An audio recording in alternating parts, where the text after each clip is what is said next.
Hey everybody, what's up? It's Ismail from ctauto.com. Today, I'm going to show you multipass compositing in Nuke. So, let's go ahead and get started. Alright, so last week I showed you how to combine different elements in Photoshop in order to match the beauty pass, and then you start adjusting your passes. This week, I'm going to show you the same thing, but in Nuke, but we're going to go a little bit deeper. One level. We're going to use the roll passes instead this time. Now, why do we need to use the roll pass instead? Now, if you take a look at the GI pass, you're going to see that it has GI plus it has the texture and color information, right? So what if we want to change just the texture and color information and leave the GI as it is without touching this information? This is where a roll GI comes into place. So what is a roll pass and what is the difference between the regular GI that we used previously and the roll GI?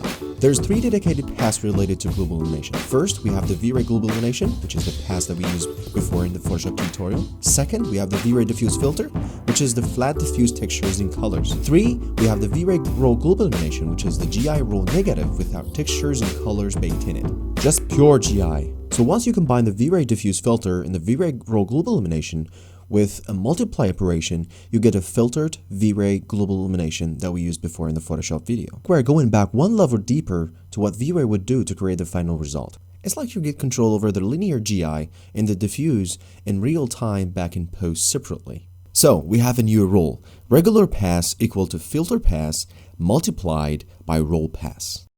Now the same thing could be applied to Vray reflection, Vray refraction, Vray lighting with their respective filters and roll passes. Alright guys, let's put everything we learned so far into practice. Step 1.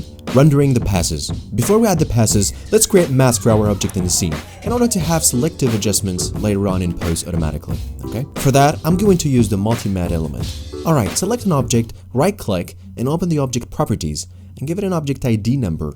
I'll go with 8. Now go to the render element tab and add a render element and rename it. From the multi-matte element options, assign the object ID number to one of the 3 channels.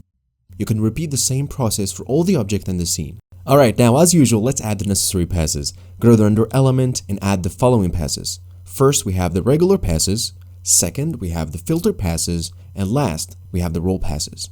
That's it. Now hit the render button and let's go to Nuke. Step 2. Regular compositing in Nuke. Alright, here we are in Nuke. Let's start with a regular compositing like what we have done previously in Photoshop. Now since we are going to use the XR file, we'll need to extract the passes out of it. And for that, we're going to use the shuffle node in Nuke, which allow you to extract a layer or pass from a file with multiple layers. In our case, it's the XR file. Okay, open the XR file in Nuke and add the shuffle node. Next, rename the shuffle node to GI. From the input 1, navigate to other layers and pick the global illumination pass. Repeat the same process to all the regular passes one by one. Next is combining the passes. In this step, we're going to use the merge node, which is similar to the blending mode in Photoshop. Okay, add the merge node and from the options, change the operation to plus. Let's begin with the global illumination and the lighting pass. Place the merge node between the 2 passes and connect the GI pass to the channel B and the lighting pass to channel A. Of course, the order doesn't matter at all here, as it's a sum operation, so A plus B always equal to B plus A, even if we switch the places. Just make sure to untick the alpha output, as sometimes it adds hollow edges in artifacts. Now copy-paste the previous merge node to recycle, and add to that the reflection pass. Repeat the process for all the rest of the passes. Now as you can see, we have a complete match, except for the refraction on the table. And that's because it's baked in with the reflection. It's weird, but true. But hey, that's actually a good sign. It's time to fix some issues. One quick way to fix it is to use the top blending operation instead of the plus, which will make the pass passive, and we can add more refraction as we need later. Another quick solution is to use the grade node and change the gain to 0. This way, the pass is passive, which means it doesn't exist. We use the healthy plus operation, and of course, if you need more refraction, you can bump up the gain value once again. Step 3. Roll compositing in Nuke. Alright, I would like to link the use of the roll passes to a mistake I made in purpose so that we can fix it together. Let's zoom into the decoration on the table. I've added a Vray dirt map on that shader, and it just looked terrible. I checked the passes and I found that it's on the regular GI pass, but when I try to modify it, it doesn't give me a nice result. So it's time to go deeper one level and use the roll GI and the diffuse filter so that we can work on the color information separately. Okay, I'm gonna use the shuffle node again to extract both the raw GI and the diffuse filter.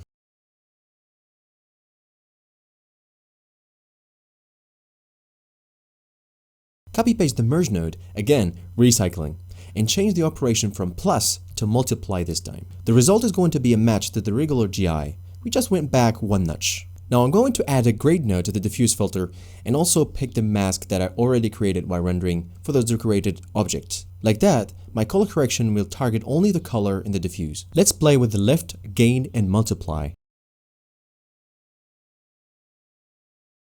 There you go, it's magically fixed. You don't have to re-render everything from scratch, especially if it's an animation. It will be a nightmare, trust me, I've been there. Step 4. Adjustment to Nuke and fun. We used the raw GI and the diffuse filter previously to fix the Vray dirt mistake, right?